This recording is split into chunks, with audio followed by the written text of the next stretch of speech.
হযরত আলী সেই সময় বলেছিলেন, হে 18 বছরের যুবতী নারী, তুমি কোন ফাতেমাকে চেনার কথা বলো, যে ফাতেমা মৃত্যুর আগে আমি হযরত আলী আমাকে ডাক দিয়ে বলেছিলেন, ও আমার বীরানের স্বামী, ও হযরত আলী, আমি ফাতেমা আজকে রাতে যদি মারা যায়, আমি ফাতেমা আজকে রাতে যদি মরে যায়, আমি ফাতেমা আজ রাতে যদি ইন্তেকাল হয়ে যায়, আমার এই মৃত্যুর সংবাদটা কি গোটা মক্কাবাসী, গোটা মদিনাবাসী সকলকে কি জানিয়ে দেবেন, সকলকে কি বলে দেবেন? হযরত আলী উত্তরে দিলেন, ও আমার পীরানের বিবি, ও হযরতে ফাতেমা, আপনি হলেন রাসূলুল্লাহর কলিজার টুকরি, নয়নের পুতুলি খাতুনে জান্নাত, জান্নাতের সরদারানী হযরতে ফাতেমা, আপনি যখন মারা যাবেন, আপনি যখন মরে যাবেন, আপনার এই মৃত্যুর সংবাদটা গোটা মক্কাবাসী, গোটা মদিনাবাসী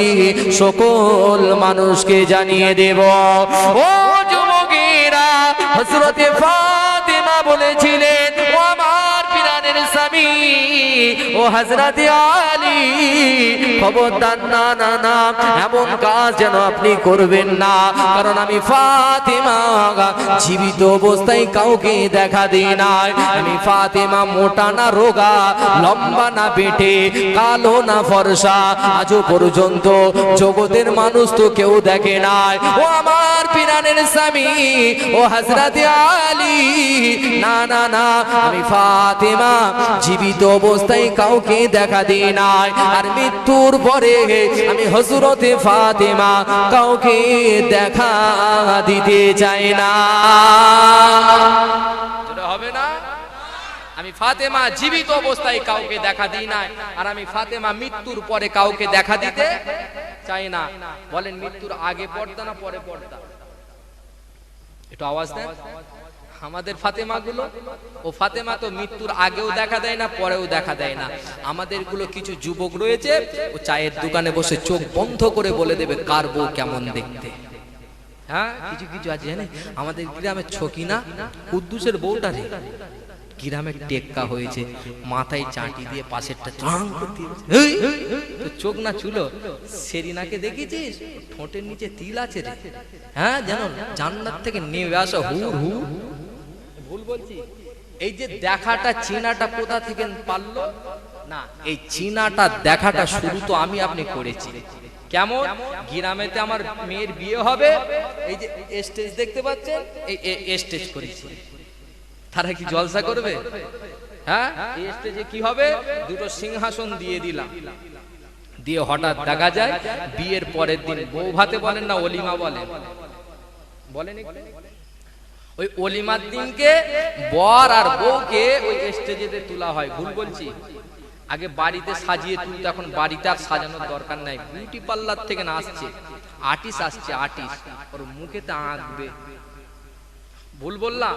আর্টিস্ট এনে ভালোভাবে সাজিয়ে স্টেজের ওপরেতে নায়িকা করে তুলে দিয়েছে, উলঙ্গ করে, মাথায় কাপড় নাই, ওন্নার কোনো বালাই নাই, যে ওই স্টেজের ওপরে উঠেছে। গ্রামের যে টপ র্যাঙ্কের মাতাল, সে বার হচ্ছে রুমালে হাত মুছতে মুছতে, জন্মের খাওয়া খেয়েছে কবজি ডুবিয়ে, বার হতে হতে বলছে, ও কুদ্দুস চাচা, আলহামদুলিল্লাহ, বউটাকে তো মারাত্মক করে এনেছো। হ্যাঁ, তখন ওই কুদ্দুস চাচা চওড়া হচ্ছে, গ্রামকে গ্রাম চষে ফেলেছি, উকিলকে 15,000 দিতে হয়েছে রে, 13টার মাথায় এটা 14টাই পেয়েছি, তবে এই মালটা হচ্ছে। ছেলের বউকে মাল বলে দিল। হ্যাঁ, গ্রামের টপ র্যাঙ্কের মাতাল প্রশংসা করে চলে গেল। এই যে প্রশংসা করার তো হারাম। ভুল বলছি না ঠিক বলছি বলেন? যদি ভুল হয় আমার ধরিয়ে দেন, আর যদি বলেন না আপনি ঠিক বলছেন, তাহলে নিজেরা পরিবর্তন হয়ে যান। ভুল বললাম, হয় আপনি হন, না হলে আমাকে করে দেন, আমি আর বলবো না। তাহলে যে গ্রামের টপ র্যাঙ্কের মাতাল আমার বাড়ির বৌমাটা, আমার ছেলের হকটা সে নষ্ট করে চলে যাচ্ছে, মাশাআল্লাহ আলহামদুলিল্লাহ বলে খেয়ে দিয়ে বার হয়ে চলে গেল। হঠাৎ দেখা যায় রহিম বিয়ে করেছে, করিম উঠেছে স্টেজের উপরে। করিম উঠে ভাইকে বলছে, ভাই একটু ভাবির পাশে দাঁড়াতো। ভাই বলছে, কেন রে? না, একটু ভাবির পাশে দাঁড়াতো, তিনজনে মিলে একটা সেলফি নেব। সেলফি বোঝে? Photo photo. হঠাৎ দেখা যায় যার বউ, সে ভাইকে বলছে, ভাই তুই একটু সর, ভাবির সঙ্গে একটা সিঙ্গেল নেবো, তার মানে একা একা। ওই যে একা একা ফটোটা তুললো, ও কি রাতে জেগে জেগে তাহাজ্জুদ করবে ফটো নিয়ে? বলে ও তো বালিশ মাথা দিয়ে চিন্তা করবে এরকম পরি আমার জীবনে কবে আসবে। ভুল বলছি, নষ্ট করে ফেললাম, ধ্বংস করে ফেললাম। নবী বলছেন আন নিকাহু মিন সুন্নতি ফামান রাকিবান সুন্নতি ফালাইসা মিন্নি। বিবাহ করা হলো আমি বিশ্বনবী আমার সুন্নাত, আর যে ব্যক্তি বিবাহ করলো না সে আমার উম্মত নয়। একটা বিবাহ করা হলো সুন্নাত, কিন্তু মাথায় কাপড় দিয়ে পর্দার সঙ্গে চলাটা হলো ফরজ, ঠিক না ভুল? একটা বিবাহকে সামনে রেখে বেপর্দায় উলঙ্গ হয়ে ঘোরাফেরাটা আমার জন্য ইসলাম হারাম করেছে, ঠিক না ভুল? হ্যাঁ, এই তো তোয়া হুজুরের কিরাত প্রতিযোগিতা হচ্ছে আজকে প্রথম দিন, দেখতে যান বাইরেতে হুড় ঘুরছে পড়ি। কার পেছনে গিয়েছে না? আমার বড় সন্তান বৌমা শখ করেছে একটু তোয়া হুজুরের নতুন বাড়ি দেখবে। হ্যাঁ, 5টায় বার হয়েছে, রাত 11টায় ঘরে ঢুকছে। দুঃখ লাগে, কষ্ট লাগে। আর বাপ বাড়িতে গার্জেন বলে কেউ নাই আছে।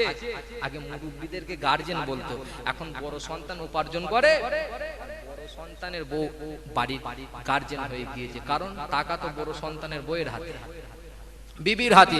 বিবি যা বলবে বড় সন্তানকেও শুনতে হবে, বাপকেও শুনতে হবে। আগে ছিল অটো, এখন এসেছে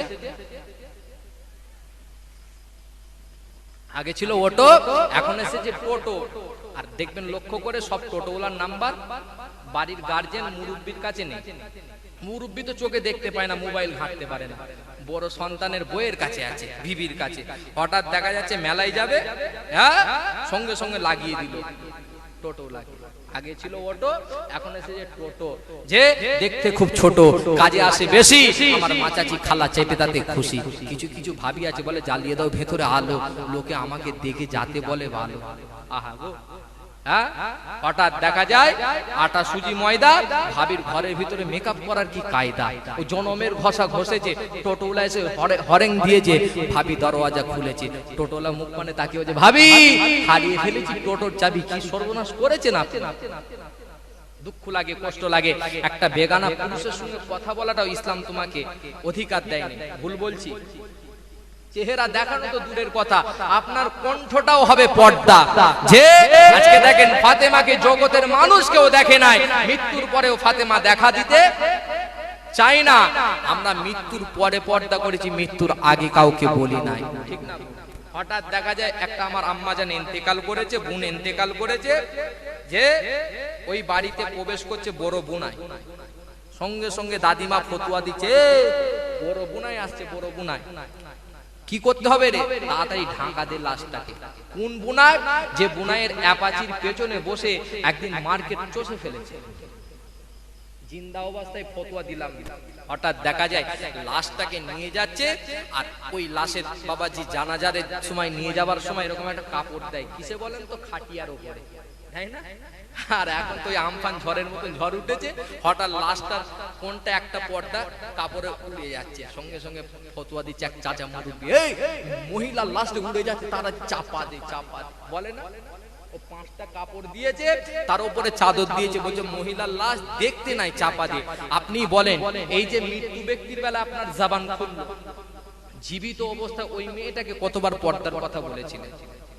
ভুল বলি নাই, আপনাদের কষ্ট দেবার জন্য বলি নাই। যদি বলে থাকেন মৃত্যুর আগেতে বলে, মৃত্যুর পরে বলে আর কোনো কাজ আসবে না। এটা আপনার হক হয়েছে, সে মারা গিয়েছে, তাকে ভালোভাবে কাফন দিতে হবে, তাকে ভালোভাবে জানাজার নামাজ পড়ে গোরস্থানে নিয়ে গিয়ে যে মাটি দিয়ে আপনার এটা হক আছে। কিন্তু আপনারও তো এটাও হক রয়েছে, অন্যায় দেখলে প্রতিবাদ করতে হবে, ঠিক না?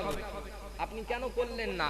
আপনার গ্রামের মেয়েগুলো বেপর্দায় ঘুরছে, বেহায়ার মতন ঘুরছে, আপনার জবান দিয়ে একটা বার কেন বার হলো না? মা, আল্লাহর পবিত্র কোরআনে পর্দার কথা বলেছে, পর্দা তো তোমাদের জন্য ফরজ। তোমার দিকে একবারের বেশি তাকালে আমাদের চেনার গুনাহ হবে। ভুল বলছি? একটা বার আমার জবান খুললো না।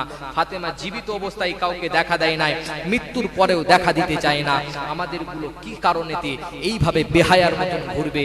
আমি পিতা হয়ে কিছু বললাম না, কিন্তু মৃত্যুর পরে যদি ওলট পালট হয় সেখানে ফতোয়া জারি করি। মাথায় রাখবেন, আমি সাইদ আফ্রিদি হোসেন, আমি যদি নামাজি হই, রমজানের রোজা রাখি, মা বাপের খাই খেদমত করি, ইসলামের A to Z যদি মেনে বাবাজি ইন্তেকাল হয়ে যায়, মারা যায়, বলেন তো আপনারা আমার লাশটাকে নিয়ে গিয়ে সারগাদায় ভাগাড়ে ফেলে দিলেন, আমার ঠিকানা কোথায় হবে? জান্নাত। আর আমি সাইদ আফ্রিদি হোসেন নামাজ পড়ি না, রমজানে রোজা রাখি না, হজ করি না, যাকাত দিই নাই, ফিতরা আদায় করি না, হারাম টাকা কামিয়েছি, 1000 টাকার মালিক হয়েছি, হঠাৎ দেখা যায় মারা গিয়েছি। আপনি বললেন বিশাল টাকার মালিক রে, এই ভালোভাবে গোসল দিবি, গোসলও হয়ে গেল, ভালো ব্র্যান্ডেড কাপড় আমার গায়েতে পরালেন, হঠাৎ দেখা যায় খাটিয়া করে নিয়ে গিয়ে যে কবরেতে শোয়াবেন, যে সাপ ব্যাং ঢুকবে রে, মার্বেল পাথর দিয়ে শুইয়ে দিলেন, ঠিকানা কোথায় হবে? জোরে বলে জাহান্নাম। তাহলে মৃত্যুর আগেতে যদি আমি ভালো কাজ করে থাকি, এমনি আমি পাবো কি? জান্নাত। আর যদি খারাপ কাজ করে থাকি পাবো কি? জাহান্নাম। ওই যে 5টা কাপড় দিচ্ছে কোন মেয়েটাকে, যে জীবনে তো পর্দা করে না, গরমের জ্বালাতে, তার ওই খাটিয়াতে এসি লাগানো দরকার আছে কি না? ভুল বলছি? দুঃখ লাগে, কষ্ট লাগে, নবীর আদর্শ থেকে দূরে সরে গিয়েছি।